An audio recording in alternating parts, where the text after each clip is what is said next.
आप सबको जय मसीह की। आज तारीख है 26/2/2026 और हम लोग सुबह का वचन पढ़ेंगे। हम पढ़ेंगे मरकुस की पुस्तक में से उसका 5 अध्याय और 22 से लेके 43 वचन तक।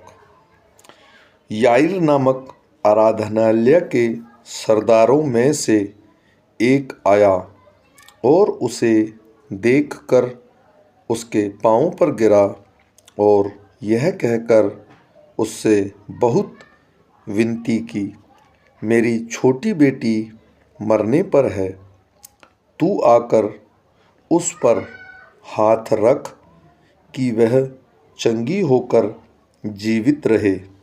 तब वह उसके साथ चला और बड़ी भीड़ उसके पीछे हो ली, यहाँ तक कि लोग उस पर गिरे पड़ते थे। एक स्त्री थी जिसके 12 वर्ष से लहू बहने का रोग था। उसने बहुत वैद्यों से बड़ा दुख उठाया और अपना सब माल व्यय करने पर भी उसे कुछ लाभ न हुआ था, परंतु और भी रोगी हो गई थी।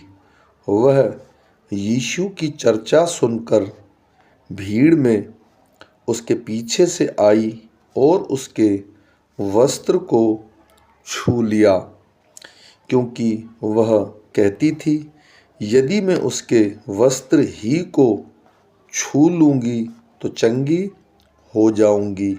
और तुरंत उसका लहू बहना बंद हो गया और उसने अपनी देह में यह जान लिया कि मैं उस बीमारी से अच्छी हो गई हूँ।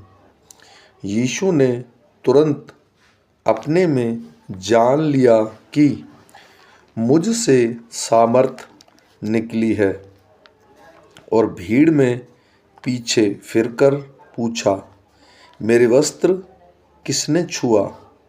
उसके चेलों ने उससे कहा, तू देखता है कि भीड़ तुझ पर गिरी पड़ती है और तू कहता है कि किसने मुझे छुआ?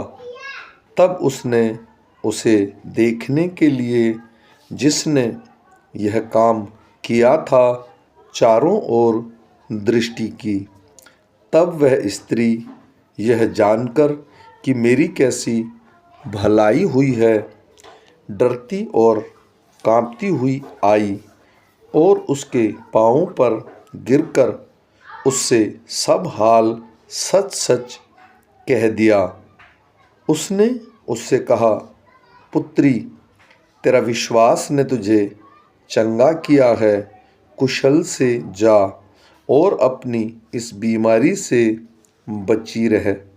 वह यह कह ही रहा था कि आराधनालय के सरदार के घर से लोगों ने आकर कहा, तेरी बेटी तो मर गई, अब गुरु को क्यों दुख देता है?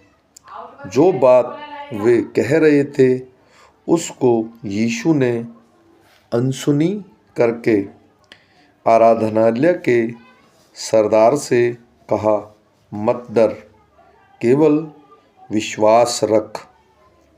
और उसने पतरस और याकूब के भाई यूहन्ना को छोड़ अन्य किसी को अपने साथ आने न दिया। आराधनालय के सरदार के घर में पहुंचकर उसने लोगों को बहुत रोते और चिल्लाते देखा। तब उसने भीतर जाकर उनसे कहा, तुम क्यों हल्ला मचाते और रोते हो? लड़की मरी नहीं परंतु सो रही है।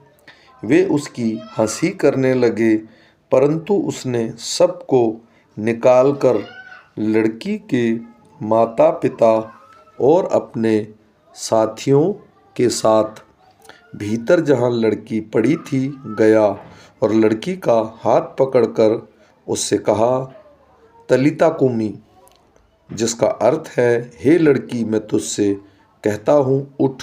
और लड़की तुरंत उठकर चलने फिरने लगी, क्योंकि वह 12 वर्ष की थी।